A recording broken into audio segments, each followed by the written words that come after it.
Londres, mercredi dernier. À l'hôpital University College, un homme est entre la vie et la mort.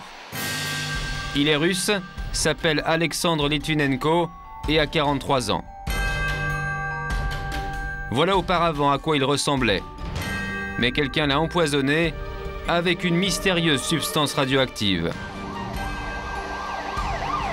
Ce mercredi après-midi, l'un de ses plus proches amis, le cinéaste Andrei Nekrasov, vient de lui rendre visite. Il veut encore garder espoir.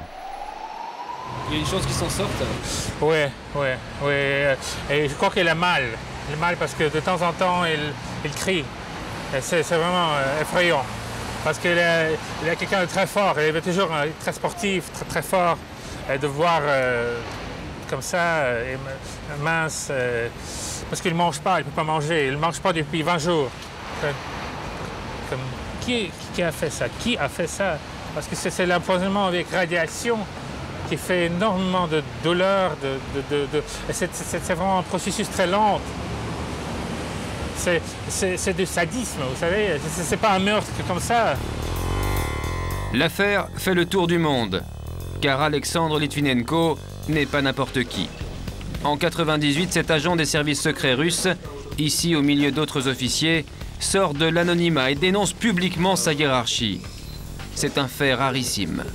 Il refuse d'exécuter l'ordre de tuer Boris Berezovsky, un milliardaire que les services spéciaux jugeaient trop influent et dangereux pour l'État russe.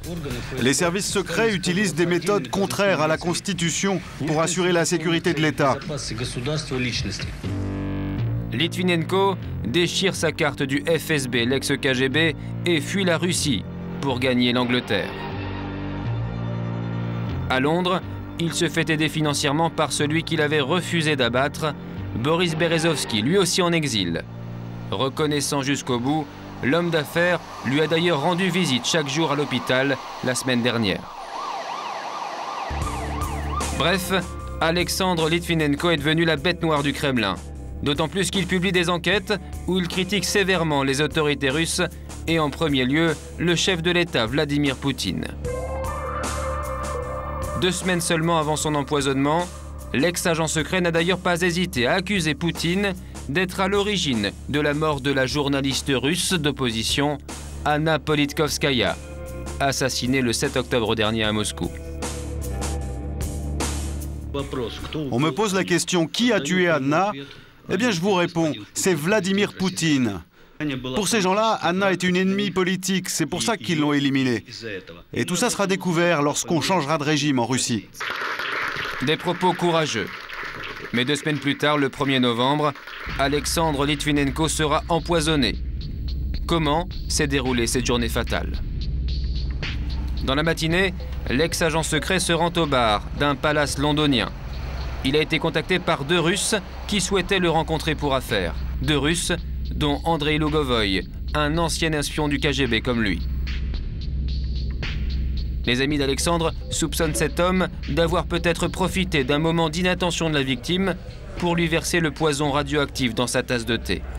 Le suspect dément et les enquêteurs britanniques refusent d'évoquer la moindre piste. Plus tard dans l'après-midi, l'ancien espion a rendez-vous avec un certain Mario Scaramella. C'est un expert italien qui lui aussi enquête sur les agissements des services secrets russes. Alexandre lui a donné rendez-vous dans ce restaurant japonais du centre de Londres. C'est Scaramella qui a provoqué la rencontre afin, dit-il, de le prévenir d'un grave danger. Que voulait-il lui dire au juste? Pour le savoir, nous nous sommes rendus à Naples, où travaille Mario Scaramella. Nous avions rendez-vous dans ce café, mais surprise, c'est l'un de ses gardes du corps qui nous accueille. Comment allez-vous? You speak English? Français? Oui. Parle avec moi en français. Ah, très bien. Comment s'appelle votre journal, s'il vous plaît? M6. Voulez-vous venir avec moi, s'il vous plaît? Le garde du corps nous demande de suivre sa moto. Pendant plus de 20 minutes, il va nous balader en ville. Notre chauffeur de taxi est surpris du trajet. Nous nous apercevrons plus tard que le lieu de rendez-vous se trouvait en fait à 500 mètres seulement de notre point de départ. Une fois sur place, Nouvelle consigne. S'il vous plaît, il n'est pas possible de faire le film à l'édifice. D'accord. Oui. Seulement à la chambre où se trouve Scaramella. Oui. Ok.